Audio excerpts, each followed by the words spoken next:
Que la paix soit sur vous, les Gaulois et les Gauloises. Je vais encore parler un petit peu de Rémi Daillé, parce que je l'écoute, voilà. Donc je l'écoute un petit peu, et du coup, donc non seulement c'est un gros traître, non seulement c'est un agent provocateur, non seulement c'est quelqu'un qui fait partie et cherche à prendre le leadership de l'opposition contrôlée, tout ça, mais en plus, il dit quand même des grosses conneries. C'est-à-dire que si effectivement il était sincère et sérieux, il serait dangereux aussi, quoi. Alors, on va écouter juste quelques mots. Vous allez voir, c'est surréaliste en fait. Surréaliste pour quelqu'un qui connaît un petit peu l'histoire, un petit peu. Au Stade de France, là. Donc là, il prévoit, après avoir pris le pouvoir, etc., de réunir tous les imams dans le Stade de France. Ok, alors pour faire quoi? Écoutons-le. Si vous entendez, parce que le son est un peu faible, désolé. Attendez, je vais essayer de le monter. Si je peux. Alors, par exemple, si ils choisissent de rester, alors j'aime bien déjà, parce que c'est les imams, donc je suppose que dans sa tête, les imams ont une espèce de pouvoir absolu sur tous les musulmans, ce qui vraiment sort juste de son cerveau à lui. Hein. Mais bon, donc il réunit les imams et puis il leur donne le choix, soit vous restez et il n'y a plus qu'une seule religion, c'est le catholicisme, soit vous vous barrez. Donc vous avez le choix entre dégager ou vous convertir au catholicisme. Mais ça s'appelle la suppression totale de la liberté religieuse, hein, de la liberté de conscience même. Et ça a déjà été essayé avec de très très mauvais résultats. Alors, où est-ce que ça a été essayé?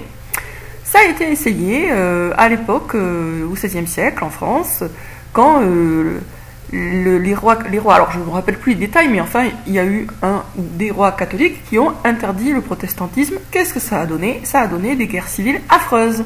Et qui c'est qui a résolu les problèmes et comment? Eh bien, c'est Henri IV. Il a résolu le problème comment? En donnant la liberté religieuse, le droit d'avoir la religion qu'on veut en France.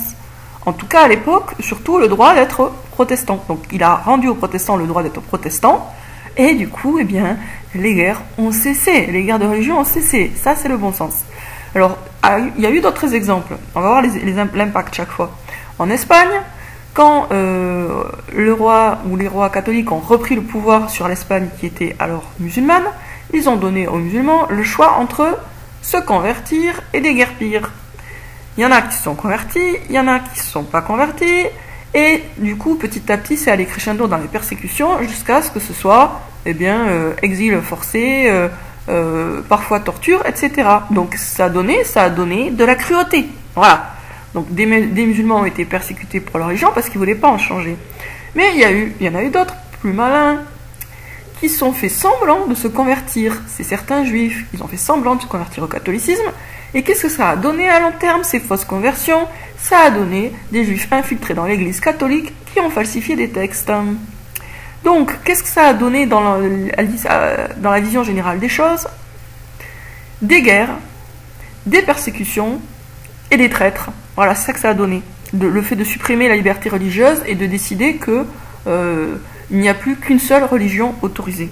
Donc, de mon point de vue, dans la Nouvelle-France, il faut bien sûr que ce soit bien clair dans la loi que chacun a le droit à sa religion. Sauf, bien sûr, sauf une religion qui doit être, elle, par contre, formellement interdite, le satanisme. C'est-à-dire que les cultes qui fonctionnent au sacrifice humain ou animaux doivent être proscrits. Voilà. C'est-à-dire quand la religion implique qu'on sacrifie un truc pour une divinité, autre que Dieu, voilà, ça c'est interdit. Donc du coup, ça veut dire interdiction du satanisme et la franc-maçonnerie, puisque dans la franc-maçonnerie, il y a une bonne part de satanisme. Mais à part ça, il faut bien sûr que pour un pays en paix, avec des gens qui vivent tranquillement, bien sûr qu'il faut que chacun ait la liberté d'avoir la religion qu'il choisit, librement. Bien sûr. Donc si vous voulez être du New Age, soyez du New Age. Si vous voulez être chrétien, soyez chrétien. Si vous voulez être juif, soyez juif. Si vous voulez être musulman, soyez musulman. Si vous voulez être athée, soyez athée. De toute façon, c'est une sorte de religion, on peut dire aussi. Mais bien sûr qu'il faut que dans la loi, il y ait clairement le droit à la liberté religieuse. Henri IV, ça a été vraiment un des meilleurs rois de France. Et pourquoi? Entre autres, parce que justement, il a mis dans la loi la liberté de culte. Lui-même était protestant, hein. Mais il était protestant, mais il s'est dit, bon, ok, pas arrivé au bien une messe, et donc il a accepté de se faire plus ou moins passer pour catholique pour apaiser tout et pour pouvoir être légitime dans son rôle de roi. Il a eu raison, puisque le résultat est excellent pour tout le monde. Et là, Rémi Daillé qui dit ça, qui dit comme une fleur, que le jour où ils ont pris le pouvoir, les musulmans, ils n'auront plus le droit d'être musulmans, il faudra qu'ils dégagent, alors qu'ils se convertissent au catholicisme. Mais oh, malade dans sa tête. Comment des gens peuvent être assez,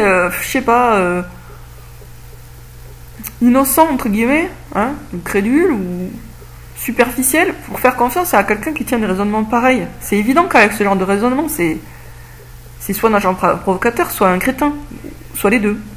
De toute façon, il veut pas le bien et l'intérêt général, puisqu'il propose des solutions qui n'en sont pas. Ça, c'est pas une solution. On le sait, historiquement, c'est comme je vous disais, la prohibition de l'alcool, c'est pas une solution.